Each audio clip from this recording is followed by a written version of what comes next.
اللہ سے راز و نیاز کی باتیں، جو باتیں بندہ کسی سے نہیں کر سکتا وہ اپنے رب سے ڈائریکٹ کرتا ہے، اپنے دل کے سارے دکھڑے اپنے رب کی دہلیز پہ رکھتا ہے اور اپنی ساری ضرورتیں مالک کی چوکھٹ پہ رکھ دیتا ہے، اور اس سے مانگتے ہوئے بندے کو شرم نہیں آتی، حیا نہیں آتا، بلکہ اس سے مانگتے ہوئے فخر محسوس ہو رہا ہوتا ہے کہ میں اپنے رب سے مانگ رہا ہوں۔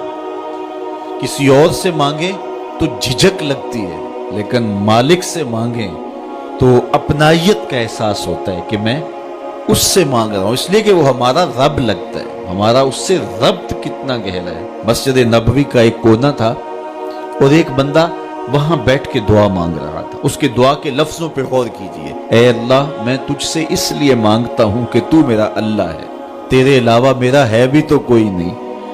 تو یہ وہ دعا مانگ رہا تھا اور مسجد نبوی کے کونے میں بیٹھا تھا۔ حضور نے دیکھا تو ایک صحابی سے کہا، وہ جو دعا مانگ رہا ہے اس کو جا کے بتا دو تمہاری دعا قبول ہو گئی ہے۔ وہ مانگ اس ڈھب سے رہا ہے۔ تو یہ دعا اپنے رب سے نیاز ہے، دعا خود عبادت ہے۔ جب تمہاری ضرورتوں کا کفیل وہ ہے تو پھر اس سے نہیں مانگیں گے تو کس سے مانگیں گے؟ اور جب اس سے بندہ مانگتا ہے تو پھر وہ مانگنے والے کی لاج بھی رکھتا ہے۔ ان ربکم حیی کریم یستحیی من عبدہ اذا رفع یدہ ان یردہما صفرا۔ تمہارا رب حیا کرنے والا کریم ہے، جب بندے اس کے سامنے ہاتھ پھیلا کے دعا مانگتے ہیں اللہ فرماتا ہے مجھے شرم آتی ہے ان کے اٹھے ہوئے ہاتھ خالی کیسے موڑوں۔ جب انہوں نے مجھ سے مانگا ہے تو میں نے بھی نہ دیا تو کون دے گا؟ میں ایک سادی سی بات کرتا ہوں، اتنے لوگ جتنے لوگ یہاں بیٹھے ہیں اگر کسی دنیا دار کے ڈیرے پہ چلے جائیں اور اس سے کوئی چیز طلب کریں اور وہ دینے کی استطاعت رکھتا ہو تو وہ کیا خالی لٹائے گا؟ وہ کہے گا اتنے لوگ آگے ہو تو ڈیرہ داری کی شان کے خلاف ہے کہ میں ان کو خالی لٹاؤں۔ تو جب یہ دنیا دار خالی نہیں لٹاتا تو رب کیسے خالی لٹائے گا؟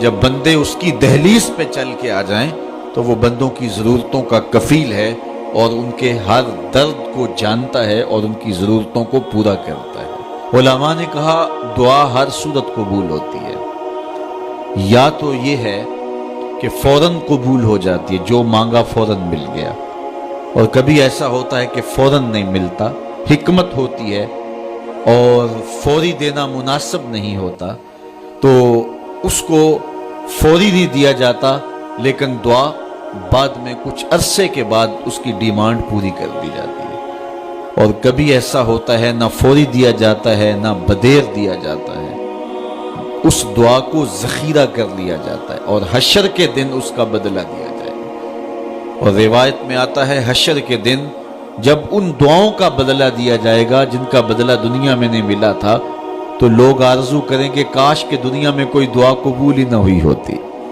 سارے صلے آخرت میں ملتے۔ اللہ اکبر۔ کبھی ایسا ہوتا ہے جو مانگا جاتا ہے وہ نہیں دیا جاتا، اس کے بدلے میں کچھ اور چیز دے دی جاتی ہے جو اس کی ضرورت ہوتی ہے اور جو اس کے لیے مناسب ہوتی ہے۔ وہ کچھ اور مانگ رہا ہوتا ہے لیکن اللہ اپنی حکمت کے تحت اسے کچھ اور عطا کر دیتا ہے۔ بہر صورت دعا قبول ہوتی ہے اور بندوں کے اٹھے ہوئے ہاتھ اللہ پسند کرتا ہے۔ آج یہ بھی بحث چلتی ہے نہیں مانگنا چاہیے، فلاں وقت میں نہیں مانگنا چاہیے، تو وہ کہتا ہے مجھ سے مانگو جب بھی مانگو، میرا دست کرم تمہیں دینے پہ آمادہ ہے۔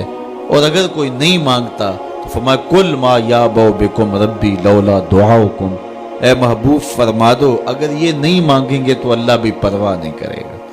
مانگنا تمہاری ضرورت ہے، اگر تم مانگتے رہو گے تمہاری جھولیاں بھرتا رہے گا، اور اگر تمہیں اس سے نہیں پکارو گے تو وہ بھی تمہاری پرواہ نہیں کرے گا۔ تو اس کے حضور دعائیں مانگو، اپنی آرزویں پیش کرو، اپنی تمنائیں اس کے حضور پیش کرو۔